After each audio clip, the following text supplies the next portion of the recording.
আজকে আবারও চলে এসেছি একটা নতুন ডান্স ক্লাসে। এই স্যারটা আমাকে বললেন যে তুমি আসতে পারো আমাদের ডান্স ক্লাসে, ক্লাস করতে পারো, কোনো ফিস দিতে হবে না। হ্যাঁ, আমার জন্যই শুধু, সবার জন্য নয়। এবার আমার এই ভিডিওটা দেখে যদি এই স্যারের কাছে তোমরা অ্যাডমিশন নাও তাহলে তোমাদের কাছে একটু কম টাকা নেবে, আরও যারা দুর্গাপুরের ডান্স শেখাই তাদের থেকে অনেকটাই কম নেবে। তো অবশ্যই তোমরা এই স্যারের কাছে অ্যাডমিশন নিতে পারো। আর হ্যাঁ, আমিও তো শিখছি, আমার সাথেও কিন্তু তোমাদের দেখা হয়ে যাবে। আসতে পারো এখানে ডান্স শিখতে। 1 2 আর এইদিকেও সেম যাও, রাইটটা দিয়ে করবে, এটা লেফট দিয়ে করো, লেফট দিয়ে করলে প্রবলেম হবে, লেফট দিয়ে করলে প্রবলেম হবে, রাইট দিয়েই করতে হবে। 1 2 এটাতে জোড়া করতে হবে, নাহলে প্রবলেম হবে স্টেপটা।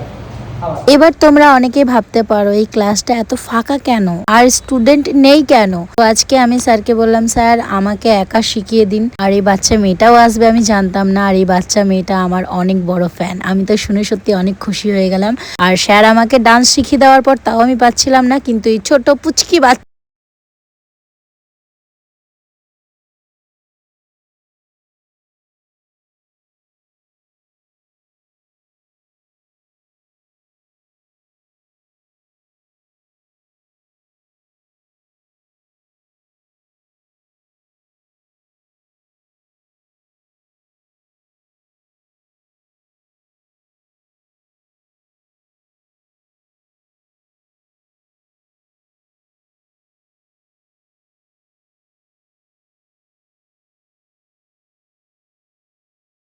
কথা কি জানো তো, আমি একবারই কোনো জিনিস শিখতে পারি না, আমার অনেকটাই টাইম লাগে শিখতে গেলে। তো যাই হোক, আমাদের ডান্স করা হয়ে গেছে, প্রায় 1 ঘন্টা মতো এখানে আমি ডান্স করলাম, মানে প্র্যাকটিস করলাম আর কি। তো আরেকটা কথা, দুর্গা পুজো, জগদ্ধাত্রী পুজো, গণেশ পুজো, মানে যত রকম পুজো হয় না, সমস্ত পুজোতেই এই ডান্সের স্যারের গ্রুপ থাকে। সমস্ত গ্রুপ বাইরে বাইরে প্রোগ্রাম করতে যায়। তো তোমরা যদি কেউ ইন্টারেস্টেড থাকো গ্রুপে কাজ করার জন্য, তাহলে অবশ্যই এই নাম্বারে কন্ট্যাক্ট করো। স্যার তোমাদের সমস্ত কিছু ডান্স শিখিয়ে দেবে, ড্রেস কি থাকবে সমস্ত কিছু বলে দেবে। আমার ছোট থেকে অনেক ইচ্ছা ছিল ডান্স শিখবো, কিন্তু টাকা পয়সার জন্য মা বাবা আমাকে ভর্তি করায়নি। তারপরে এখন বড় হয়েছি, ভিডিও করি, এখন সবাই আমাকে অফার দেয় আমাদের ক্লাসে আসো, ডান্স করো, এটা করো, ওটা করো, মানে যা যা থাকে সেগুলো। ছোটবেলায় যদি আমি ডান্স শিখতে পারতাম তাহলে এখন পুরো পাকাপোক্ত হয়ে যেতাম, কিন্তু ওই যে টাকা পয়সা ছিল না আর কি।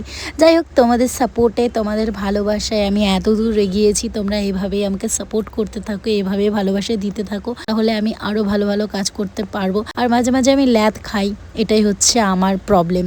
ল্যাদ খেলে হবে না, কতবার নিজেকে বলবো।